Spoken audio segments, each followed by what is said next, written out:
차를 준비했습니다. 10분 쉰 후에 들어오시면 이제 저희 중립의 전문가이신 로터즈 박사님과 장롱판 교수님의 국제 세션의 발표가 있고, 국내 세션으로 박태균 교수님의 발표를 대독할 예정이고, 그다음에 종합 토론의 순서로 진행이 될 예정입니다.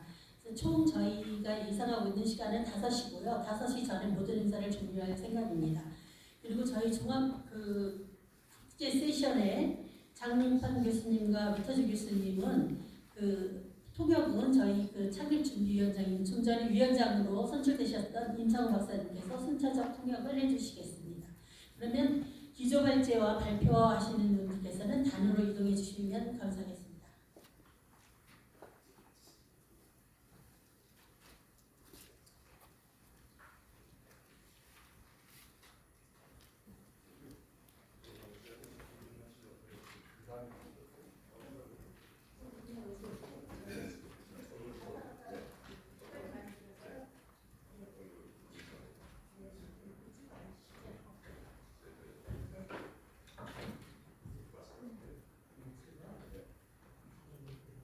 어제부터 혹시 화면에 준비됐으면 기존 화면을 띄워주시면 고맙겠습니다. 기조발전 상당히 길어서 중요한 부분만 제가 낭독하도록 하겠습니다.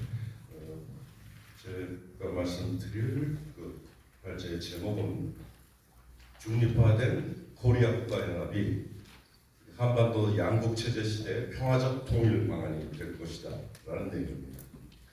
첫 번째 배경으로서 남북 절연과 전쟁 위기, 디카플링이라는 말을 때 카플이라는 것은 뭡니까?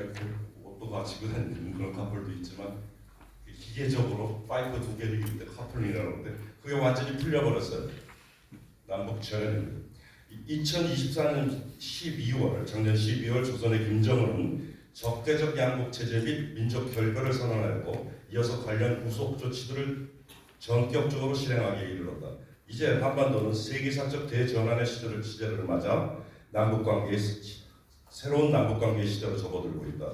이러한 대전환의 배경을 이해하기 위해서는 먼저 조선 내부의 정황을 살펴볼 필요가 있다. 조선의 절실한 요구는 무엇보다도 체제 인정이라고 할 수 있다. 조선은 엄연히 UN 회원국임에도 불구하고 세계적 패권 국가인 미국의 인정을 받고 있지 못할 뿐더러 공공연히 체제의 존립을 위협받고 있다. 조선은 체제 붕괴라는 실존적 위기 앞에서 캠프 데이비드 미국, 일본, 한국 3국의 준동맹을 계기로 하여 군사적 흡수 통일의 실질적 위협을 마주하는 절체절명의 과제를 안게 된 것이다. 다른 한편 그동안 조선의 민족 통일의 국시는 조선은 누구보다도 민족 통일을 강조했었죠. 국시는 그들 지도자들의 정통성을 담보하고 그 인민에 대한 지배를 공고히 하는 이념적 지향점이었다. 이에 따라 남북 교류의 분위기가 무르익었을 때마다 한국의 통일운동가들의 순수한 민족적 열정에 기초한 교류 협력을 거부할 어떠한 명분도 없었다. 그러나 되새겨보면 조선은 그 순수한 민족적 교류에 따라오는 자본주의 문화의 침투를 내심꺼리고 있었다는 짐작이 가능하다.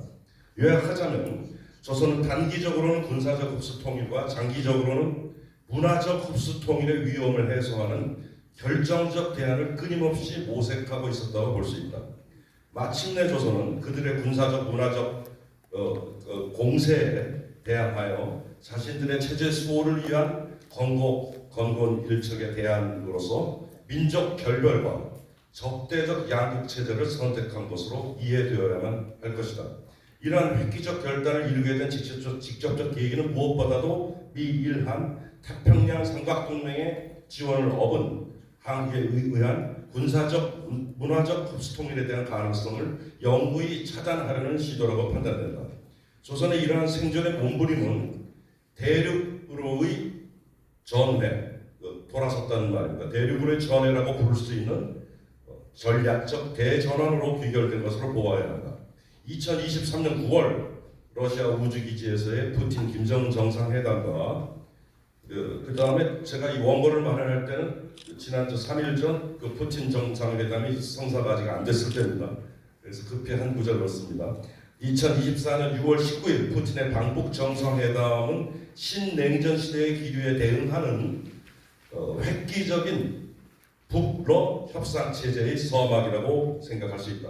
일자는 동맹이라고 하는데 그 동맹의 성격은 이제 공개되었지만 철저히 방어 동맹이지 누구를 공격하자는 동맹은 아닙니다. 그래서 제가 미리 쓴 그걸 예측하고 미리 쓴 원고에는 북러 협상 체제라고 표현했습니다. 이는 날이 갈수록 명백해지고 있는 신냉전 구도하에서 조선이 그들의 지정학적 위상을 새롭게 설정한 것을 보아야 한다. 국제적 패권 세력이 급격히 변하는 틈새에서 해양에서 대륙으로의 전해를 통해 핵무장을 갖춘 조선은 외교적, 군사적, 경제적 자립을 모색할 수 있다는 자신감까지 표출하며 결연한 의지를 보이는 것을 간과해서는 안 된다. 그동안 조선은 한편으로는 체제 인정을 통한 안보의 확보와 다른 한편으로는 경제적 압박으로부터의 탈출구를 오직 미국과의 협상을 통해 도모하려던 해양 지향적 전략 구도를 가지고 있었다. 이제 조선은 대륙으로의 전회, 조선의 대륙으로 전회란 러시아가 추구하고 있는 유라시아 경제체제로 편입하는 대륙 지향적 협력 체제로 그 탈출구를 삼으려는 것이다. 더욱이 해양 세력의 삼각동맹, 해양 세력이란 미, 일, 한을 말하겠죠. 삼각동맹의 군사적, 경제적 공세가 강해질수록 러시아, 중국, 조선의 관계는 동맹 체제까지는 아니더라도 군사적, 전략적 삼각 협력 체제로 발전할 공산이 크다는 점도 주목할 필요가 있다. 2024년 7월 다음 달로 예정된 워싱턴에서의 나토 정상회의에 한국이 초청되어 예상컨대 보다 강고한 나토 태평양 협력 체제를 구성할 조짐이 있습니다. 이제 세계는 명백히 신냉전 구도에서 대륙 세력과 해양 세력의 명백한 갈등을 보여주고 있는 것입니다. 이러한 조선의 지정학적 전에는 이름을 붙이자면 대륙으로의 유라시아로의 점프, 대륙으로의 도약이라고 이름 붙일 수도 있고 그 결과는 항구적인 남북 전력 디카플링이 되겠습니다. 이렇게 되면 통일을 위한 대화마저 완전히 차단될 것은 물론 한반도는 가1층 강대국 간 패권 충돌의 최전선으로 남아 상시적인 전쟁의 위험을 떠안고 살게 된다. 두 번째, 그래서 이러한 양국체제를 우리는 조선은 적대적 양국체제를 선언했는데 그것을 우리는 창조적으로 받아들여야 되겠다.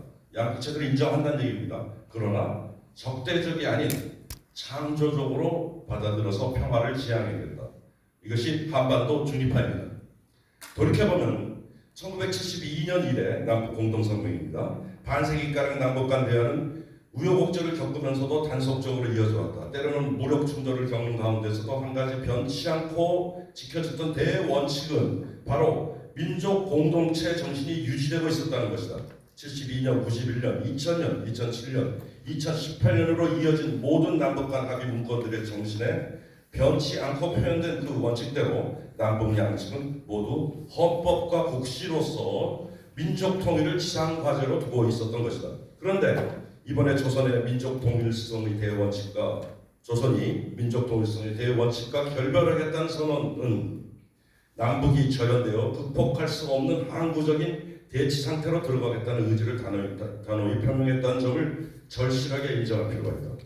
한반도와 동북아시아에서 해양 삼각동맹 대 대륙 삼각 협력 체제가 고착되어 간다면 민족 통일은 영원한 꿈으로 남게 된다. 대륙 삼각 협력 체제가 실질적 군사 동맹으로 발전할 가능성은 상존하며 그렇게 되면 우리 민족은 상시적인 전쟁 정세에 노출되고 아슬한 우발적 흔들이 전쟁으로 가는 위험을 안고 살게 된다. 무엇보다도 지금 조선은 민족 결별에 돌아오지 않는 다리를 건너고 있는 중이다. 이를 어떻게 해서라도 붙잡지 않으면 우리 민족은 영구적 분단 상태에서 항구적으로 적대적인 두 나라로 살아야 한다. 이제 한반도 양국 체제 아래서 남북이 민족 동일성을 유지하고 전쟁을 피하는 길을 모색해야 한다는 것은 민족 생존을 위한 절체절명의 과제가 된다. 이 대목에서 우리는 왜 통일인가? 라는 질문을 새삼스럽게 제기할 필요가 있다. 그동안 우리는 하나다를 지상 명령으로 삼아왔던 한국의 수많은 통일운동 단체들은 대개 다분히 감성적이고 가치지향적인 민족주의에 기대어 통일을 지향해왔던 것을 부정할 수 없다. 그러나 이제 한반도를 둘러싼 국제정세의 급변과 조선의 민족 결별선언은 그러한 감성과 가치를 더 이상 용어하지 않고 있다. 이제는 한 민족이기 때문에 통일해야 된다는 막연한 주장보다는 그 반대 방향의 논리가 되겠는데, 통일이 돼야만 민족의 안위가 지켜질 수 있다는 현실적인 국제 정세를 직면할 필요가 있는 것이다. 여기에서는 역설적으로 다시 민족주의가 소환된다. 이번에는 정서적 민족주의가 아니라 실존적 민족주의다.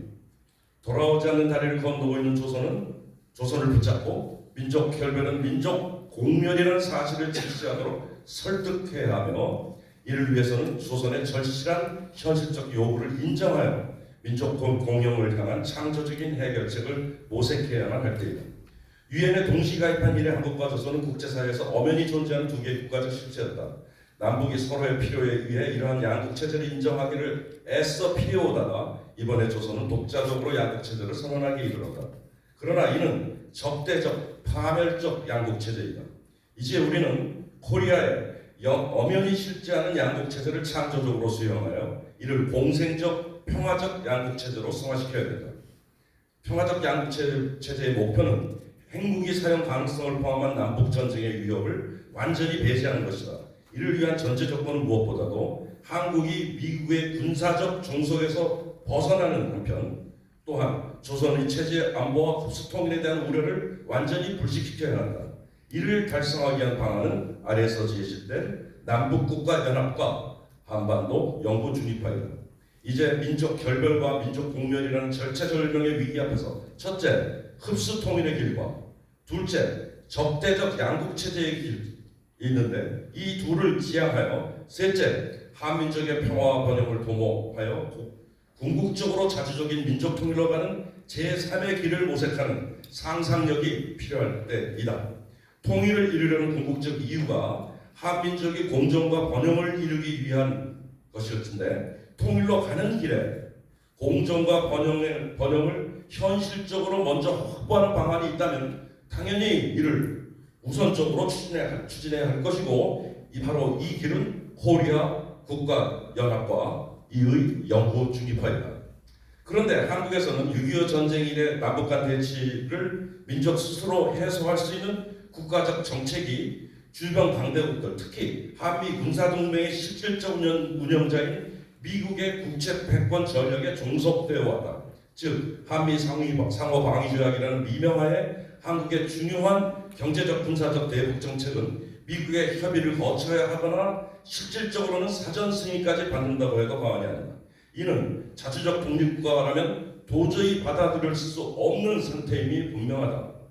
그런데 강대국의 힘에 의한 외교 논리와 이를 보장하는 국제 정치학의 개념 틀을 넘어서지 못한 채 안보 및 통일 외교 정책을 세우고 있는 우리 정부는 이를 주도적으로 추진할 수 없는 처지라는 것 또한 분명한 사실이다.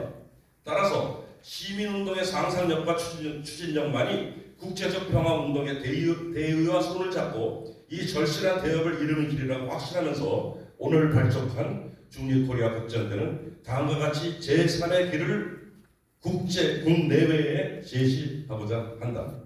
다음은요, 제가 아까 번째가 아니라 강령안을 설명하면서 대체로 말씀드렸기 때문에 제 3번 코리아 국가연합, 그리고 이에 중립화, 한반도 평화적 건너뛰겠고요. 네 번째 그 코리아 국가연합은 일민 양국 체제 속에서 당분간, 여기서 당분간이라 하면 양국의 체제가 어느 정도 똑같이 될 수는 절대 없습니다. 어느 정도의 수평을 이룰 때까지 일민 양국으로 국가연합화해서 존재해야 된다는 것입니다.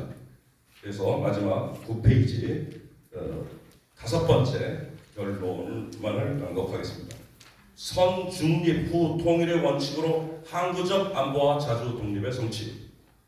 민족의 염원인 통일의 담론에는 세계사상 유례를 찾기 힘들 정도의 강렬한 감성적 민족 정서의 크기만큼 이와 배치되는 현실적 제약 조건들은 역시 심대하다. 그런데 이러한 제약 조건에 대한 현실주의적 접근은 상대적으로 간과되는 경향이 있어왔다. 이러한 현실적 장애들이 해소되지 않고는 통일은 가능하지도 않고 의미도 없다. 예를 들면 무조건 통일론이나 심지어는 흡수 통일론을 따르자면 남한 주민이 지불해야 할 막대한 통일 비용은 차치하고라도 북한 주민을 2등 시민으로 처우하자는 말인데, 그렇다면 무엇을 하려고 통일한다는 말인가? 구두선처럼 읊조리던 민족 동질성은 어디에 있다는 말인가? 이런 의미에서 남북국가연합은 민족 결별을 되돌려 민족 동일성을 유지하고 강대국의 분할 통치 대상에서 벗어나 미래의 궁극적 통일을 기약하기 위한 저비적 단계로서 필수적이라는 점이 강조되어야 할 것이다. 이렇게 볼 때 통일의 전제 조건으로서의 중립화 조건은 바로 통일의 목표인 셈이다. 통일하자는 것은 서로 싸우지 말며 서로 같이 번영하자는 말인데, 중립화의 조건들이야말로 바로 그 목표 그 자체이기 때문이다. 즉 영구 중립화는 항구적 안보와 자주 독립을 통일에 앞서 미리 보장한다. 또한 중립화는 통일의 유일한 방법이며 통일 이후에도 자주적 상태를 안정적으로 유지하기 위한 효과적 방안이기도 하다. 따라서 통일이라는 궁극적 목표를 이루기 위해서는 한반도가 먼저 중립화되어야 한다. 요약하면 선중립, 후 통일이다. 이러한 한반도 영구 중립화의 과정은 무엇보다도 한국의 시민들이 격동적인 세계사적 추세를 인지하고 강력한 단결로서 중립화 운동에 앞장서야 한다. 다른 한편 중립화는 본질적으로 국제적인 인정과 합의에 기초하므로 한반도 중립화가 동북아 평화 체제를 이루는 가장 합리적인 지름길이며 나아가 세계 평화의 한 모범적 사례를 국제사회 앞에 제시하는 길이라고 설득해야 한다. 바로 이러한 취지로서 오늘 이 자리에서 중립코리아 국제연대가 출범하는 의의와 그 목표를 찾고자 합니다. 감사합니다.